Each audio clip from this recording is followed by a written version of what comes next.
Hello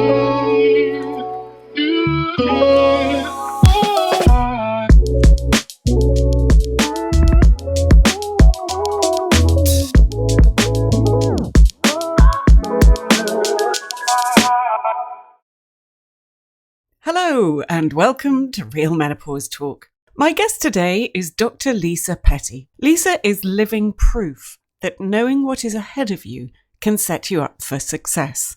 And this is why we have to talk to the younger generations so that they can have a smoother transition into later life. As we have said all along from the very first episodes in season 1, education is power. Lisa decided ahead of time that she was going to glide through perimenopause, and in this episode, she tells us how she did precisely that. She brings insight into increasing our intuition and reducing our stress, with simple, immediate strategies for getting out of our head and into our bodies. What I find really interesting is how she addresses the boredom of midlife. So listen in and discover how to transform something mundane and ordinary into something miraculous. Lisa, it is very lovely to meet you. Thank you for joining me today. Would you like to start by telling everybody a little bit about yourself, your background, so people get to know who you are? Sure. Thanks so much for asking. Well, I have always worked as a coach with women. So I started about 20 years ago as a holistic nutritionist. Holistic nutrition means more than just food, right? It means how does everything work together in your body? And as I was approaching midlife myself, and I was looking at this prospect of my baby was looking at universities, right? And I'm like, oh my gosh, my future is going to be an empty house and me. What am I going to do with that? So my own sort of midlife, what's going on here started at the same time that I started to notice that women my age who were my clients weren't doing the things that they said they wanted to do to take care of themselves, right? Things were getting in the way of women taking care of themselves. And I was like, okay, what has changed in the world? What's going on? Why are women not looking after themselves? Do I have skills gaps? Like, is there something that I'm not bringing to the table? So I decided while all of this was going on that I would go to university and get my master's degree. So as a midlife woman, I got my master's degree, and my focus was specifically eating, what goes on when women decide what to eat. And then the research bug bit, and I said, okay, let's figure out what gets in the way of women taking care of themselves completely, because well-being is more than just physical well-being, right? We have emotional, spiritual, mental, all of it. So I ended up doing a doctorate in applied health sciences with a focus on social and cultural health and an emphasis on understanding what gets in the way of women taking care of themselves. Long story short, fast forward the 6 years of schooling that was, I ended up just recently publishing a book based on my dissertation. And I'm sure we will get into it, but just sort of to hint at what I found out, the title of my book is Forget About Having It All. Yes, which is incredibly engaging and pulls you in straight away because certainly I was born in the 70s and have been led to believe that women can have it all. In fact, we should strive for it all, whatever that might mean to each individual. First of all, then, coming back to Real Menopause Talk, whereabouts are you in terms of perimenopause or menopause? I am hardcore menopause. Hardcore menopause. Hardcore. There is no question about where I am on my journey. I am definitely on the other side.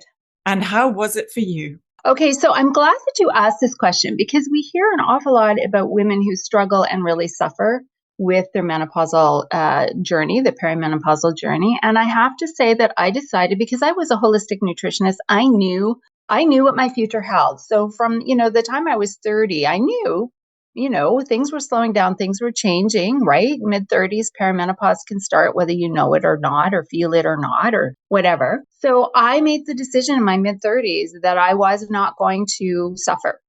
It was going to be a natural progression, a natural journey for me, and that I would do the best that I could to support my body through that natural transition. And I have to say, my mindset won. I really didn't have that many struggles. Honestly, I had my last period when I was 50, and that was it.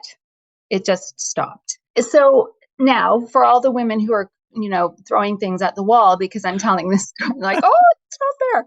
I certainly had a lot of preparation. I knew how to eat properly. I was already avoiding toxins in the beauty care products and the cleaning products and all of those things that can throw our hormones off. I was already conscious of the importance of proper sleep. And I was already taking nutrients to support detoxification of my liver, all of that. So I had been on the journey, as I said, for a long time. So now what I'm dealing with firmly in the menopause is I have sleepless nights for sure.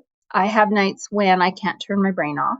There is also that lovely menopausal middle that takes some time to figure out, because your body operates this one fabulous way your whole life. You've got it all sorted. You've got it, you know exactly what to do to get the results you want.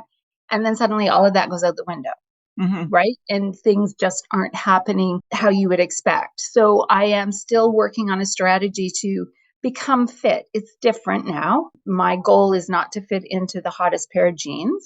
My goal is to be healthy and strong, and looking towards my future, stay healthy and strong as long as possible. So those are some of the things that I'm still conscious of, and they do get some attention. We all know what it's like to get a crappy night's sleep, right? Mm-hmm. It just and then get 2 or 3 in a row, and and then that feeds into the weight gain as well. When you're not getting enough sleep, there's a pound, right? You miss a night of sleep, and the pants that fit you yesterday don't fit you today, kind of thing. So there is still lots to focus on in terms of health strategy. But I have to say, for the women who are younger and just sort of starting in on this journey, and also for women who are struggling, look at your mindset and your language and how you talk to your body about what you're going through. Because I think that, to really simplify it, we see what we're looking for. So if you're looking for it to be a rough go, it's going to be a rough go. If you're looking to have a bad day, you're going to have a bad day. But if you look at those days, wow, I had a great sleep last night. That was amazing. Or wow, I went 3 hours without a hot flash. Awesome, right? Just pay attention to those things. I think that we can make it less of a sort of mentally challenging time for us. I have heard that mindset is absolutely key. And even little things daily that you might not notice, if you start talking about a certain brand of dog food, for example, suddenly it's everywhere because you're building those neural pathways. So when it comes to something more significant than dog food, like hot flashes, how you've slept, or your attitude towards how your day is going to go. I'm a firm believer that you can absolutely turn it around from feeling a bit crappy to actually making the most of what is there, definitely. How does that feed into not having it all? Part of the whole experience for women, and again, I'm like you, I was in high school in the 70s, right? And graduated on the cusp of the 80s. And so I was raised with that mantra, you can have it all. You can have it all, baby. Sex, love, money. So there was a book that came out in the 80s, right? Called You Can Have It All. Sex, love, money. I can't remember all the rest of it. As you sort of suggested earlier, women were raised with this not possibility of having it all, but this expectation. You must go and have it all. You must get a good education, get a good job. You must have the most amazing partnership. You must have several children, 2.5, I think is what's required. You must have a couple of dogs and a cat. You must have a beautiful mansion and a summer home, and everything has to be spotless. And not only that, you have to look good all the time. So you better be in the best fashions. And just on and on and on, all of these things that we can have became an expectation. We were never asked, hey, what do you want? What do you want? I know for me growing up, on the one hand, I talk about this in my book. My mother was like, oh, you should go be a stewardess. That's what they were called in the 70s and 80s. You should go be a flight attendant. And I think she had a bit of an escapist fantasy, right? You could just get away. And then at the same time, she's saying that to me. My father is saying, I made dinner because that was one of my chores. And he was like, oh, you're going to make somebody a great wife one day. And I'm like, well, okay, how do I do that? So while we were told, hey, go out and do all these amazing things, nothing's holding you back. We had no mentors. Nobody said, hey, you can't. You can't, right? Because at the same time that you're supposed to be building this amazing career in your 20s and early 30s, that's when you're supposed to be procreating. Because when you get into your late 30s and 40s, that's off the table. So we have biology fighting against these social expectations on us. And nobody said, whoa, wait a minute, maybe not. dial it back. Maybe instead focus on what do you want. So how this sort of all comes together with menopause and perimenopause is the fact that when we're young, we're going through this generative stage and this building and building and building, which is what's required when you're young, right? You're in this growth phase. You get to perimenopause and the menopausal transition, things have changed. You might be out of your second or third career. You might be out of your second or third marriage. Your children, if you had children, they're probably leaving home or, have left home. And suddenly there's this huge void in your life and nobody's telling you what to do anymore. There's no programming to say, oh, well, you're supposed to be doing this now because you did all those things. But there is. We're supposed to drop off a cliff because we're not important anymore. Yes. It's true. So there's the challenge. The programming that is for us now is go away, right?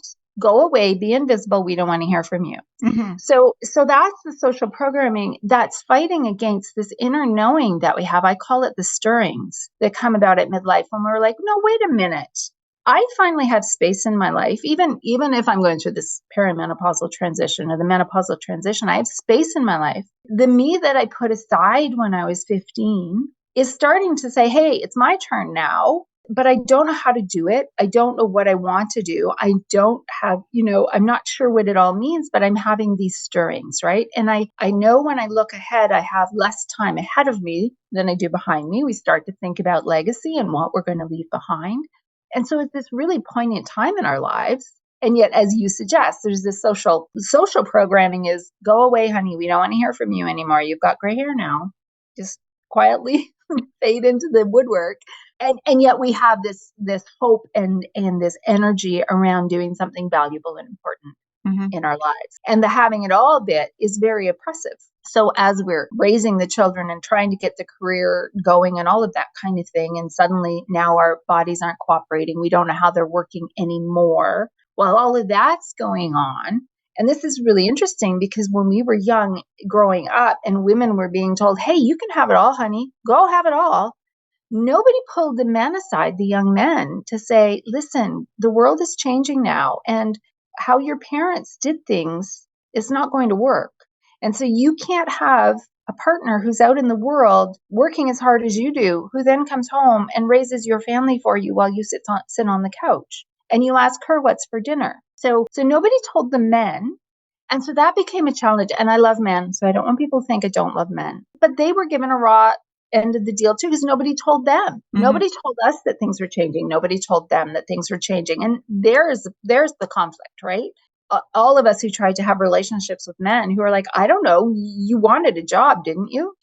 Not sure I did, but and I'm not saying that women didn't want to have careers. Lots of us do, but just that pressure, have it all, honey, have it all. Well, have it all means do it all for women. So we get overwhelmed. And that's, I think, part of the reason why we don't have the space to figure out this perimenopause and menopausal transition, because there's nothing left. We have no energy. At the end of the day, just let me pour a glass of wine. I almost said bottle of wine. Let me pour a glass of wine and just veg in front of the TV because I've got nothing left. And then because you've made that choice, you're not going to sleep that night. You're going to get up in the morning. You're going to feel tired and grumpy. And there you go again. So it's like this big bowl of spaghetti. It's all related.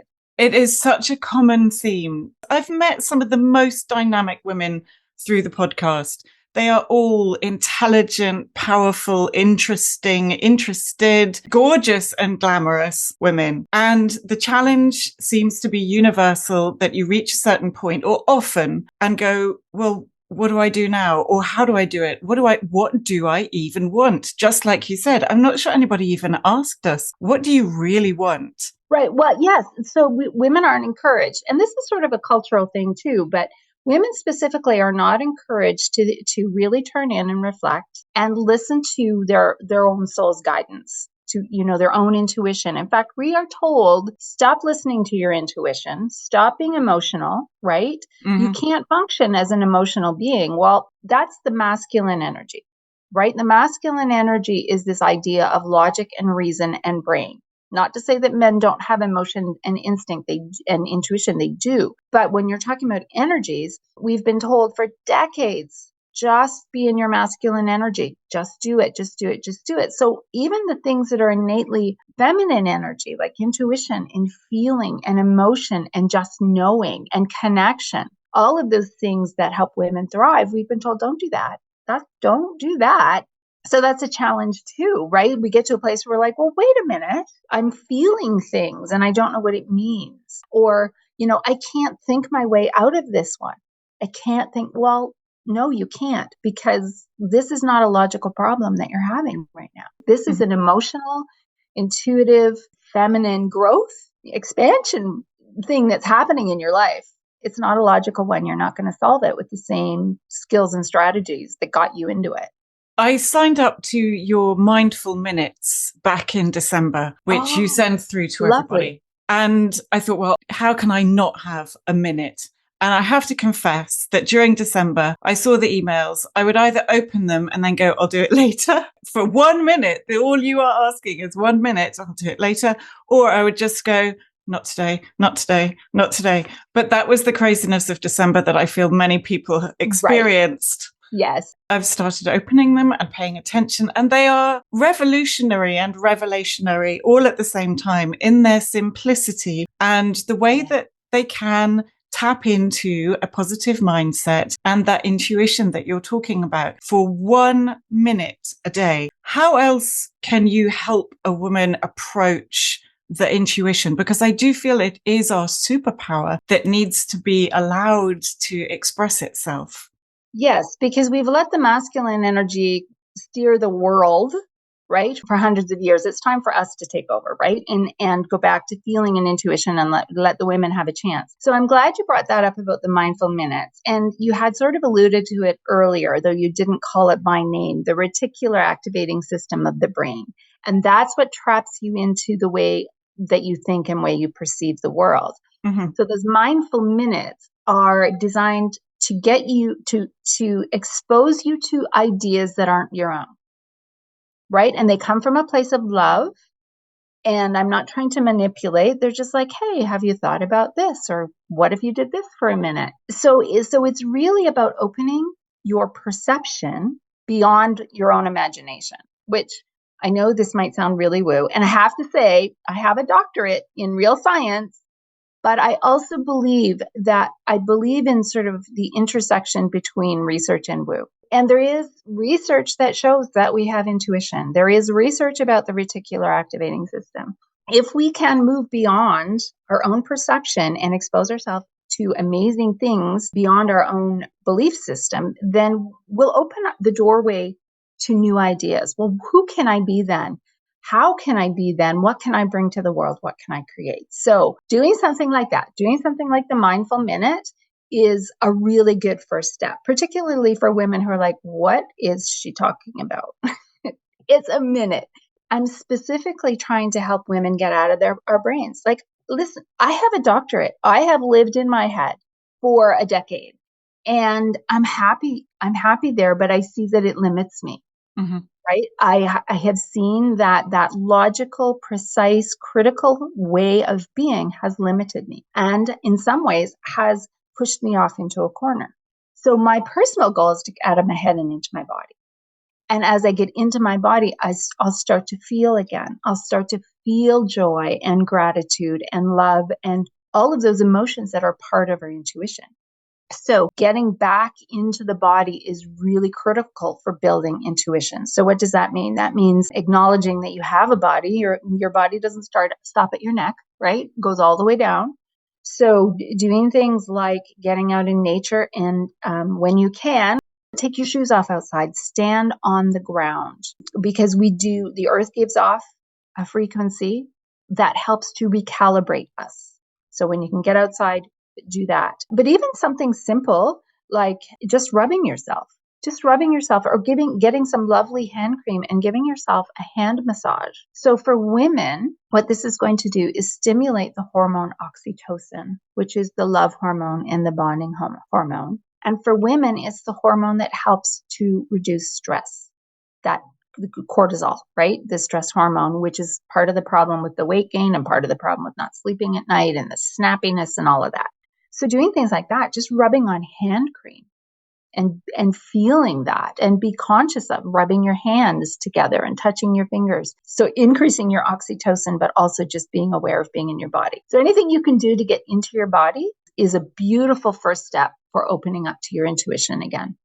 The other thing that you describe yourself as is a midlife alchemist, which I absolutely love because it suggests the intersection between science and woo. Can you tell us more about that too, please? I would love to. And it's funny because I called myself that one day and I went, oh, are people going to get that? But alchemy is just transforming something mundane and ordinary into something miraculous.